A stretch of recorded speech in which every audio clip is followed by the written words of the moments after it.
My guest is Jason Riley. He is the board member of the Wall Street Journal, also senior fellow at the Manhattan Institute.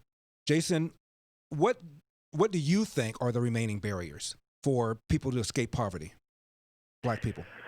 Well, for someone like me, I think the remaining barriers are largely government-created barriers, denying kids the ability to choose the schools they want to attend, or at least their parents choosing the schools that they want their children to attend. When Black aspiring entrepreneurs want to start a business in a neighborhood, there are plenty of barriers there. So I think they're largely government barriers. I mean, you mentioned the title of one of my books, Please Stop Helping Us. I don't think there's a government solution out there that's going to save Black America. I think it's mostly about Black America or about government getting out of the way, minimum wage laws that price Blacks out of work and so forth.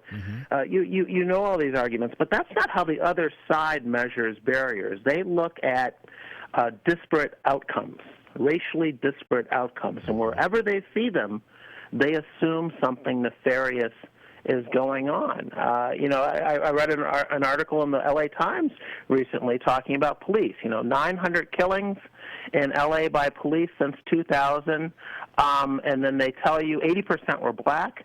They tell you the percentage of the Black population in L.A., and they go, draw your own conclusions. When we know, it's not that simple. Just telling us what the percentage of the population is, and then the percentage of Blacks involved in with police. What we want to know, what are the crime rates based on neighborhoods and zip codes and race and ethnicity and so forth. You must factor that in.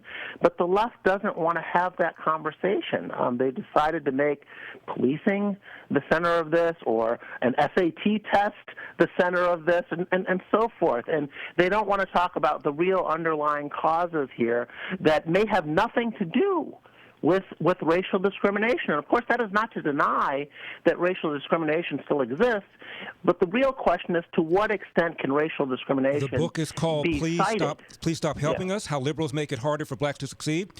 The author, Jason Riley, his Twitter handle is @JasonRileyWSJ. Jason, thank you so much for taking the time. Thank you.